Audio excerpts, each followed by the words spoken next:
اوناسس نامی ایک یونان کا شخص تھا جو بہت امیر کبیر تھا. تو وہ نمبر لگتے ہیں نا، 8ویں نمبر پہ اور 7ویں نمبر پہ، 6 نمبر پہ دنیا کا امیر ترین شخص کون ہے. تو کسی زمانے میں وہ ان نمبروں میں تھا. تو اس کی آنکھوں کے یہ پپوٹے کام کرنا چھوڑ گئے. ڈاکٹر سلوشن ٹیپ لگا کے اس کی آنکھ کھول دیتا تھا، سلوشن ٹیپ لگا کے بند کر دیتا تھا اور وہ سو جاتا تھا. پھر وہ کھولتا اور جو ہے وہ اس کو دیکھنا ملتا. تو یہ آٹومیٹک سسٹم خراب ہو گیا.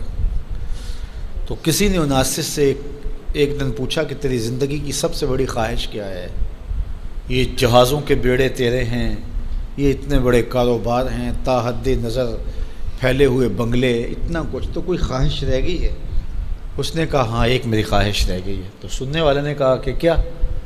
کہا کاش کہ اپنی آنکھیں اپنی مرضی سے کھول سکوں، یہ میری خواہش ہے.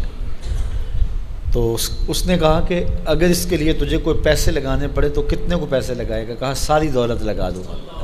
کاش کہ اپنی آنکھیں تو اپنی مرضی سے کھول سکوں.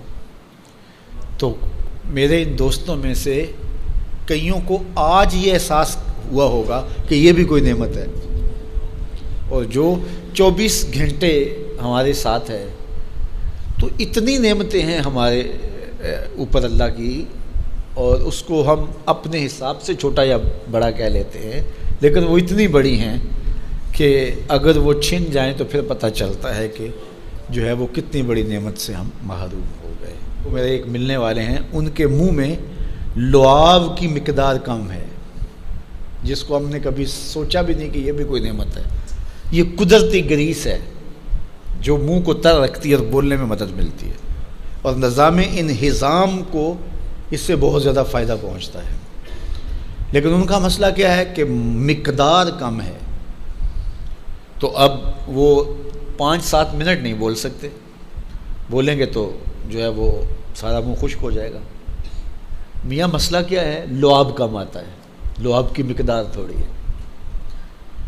تو کبھی اس کو بھی کسی نے نعمت سمجھا، لیکن یہ کتنی بڑی نعمت ہے. وہ کسی علاقے میں انہوں نے یہ کیا کہ یہ مینڈک نہیں ہوتے، مینڈک، یہ انہوں نے وہاں سے ختم کروا دی، دوائی ایسی ڈالی کہ یہ آواز نکالتے ہیں یا اس طرح کا وہ مسئلہ ہوا. تو اب کیا ہوا کہ چاول کی فصل پر ایسی سنڈیاں آ گئیں کہ جس کا کوئی علاج ہی نہیں تھا. تو یہ پانی کے اندر جو مینڈکیں ہوتی ہیں، یہ ان حشرات کو کھاتی ہیں جو فصل کے لیے نقصان دہ ہوتی ہیں. تو اب وہ مینڈکیں ڈھونڈتے پھرتے ہیں. اب ہمیں نہیں پتہ کہ کون سی چیز کتنی بڑی نعمت. یہ کیچوا ہوتا ہے، کیچوا کبھی آپ نے دیکھا جس کو وہ ہم اپنی پنجابی میں گنڈویا کہتے ہیں. کبھی آپ نے سوچا کہ اس کا سلسلہ کیا ہے؟ یہ مٹی کھاتا ہے، ایک طرف سے دوسری طرف سے نکال دیتا ہے. اور اب ہمارے ادھر ایک ذمہ دار تھا، تو وہ بچوں کو پیسے دیتا تھا کہ وہ لے کر کے اور اپنی فصلوں میں چھوڑتا تھا.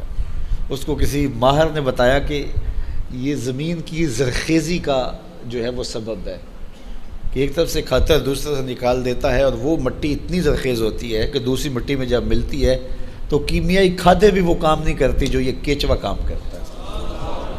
ہمیں پتہ ہی نہیں ہے کہ ہمارے اطراف میں اللہ نے کتنی نعمتیں ہمارے لیے پھیلائی ہوئی ہیں.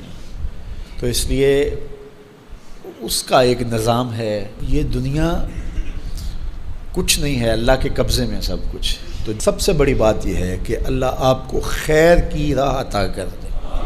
بس بعض کا جو دنیا کی دولتیں دی جاتی ہیں یہ آزمائش ہوتی ہیں، یہ آزمائش ہوتی ہیں.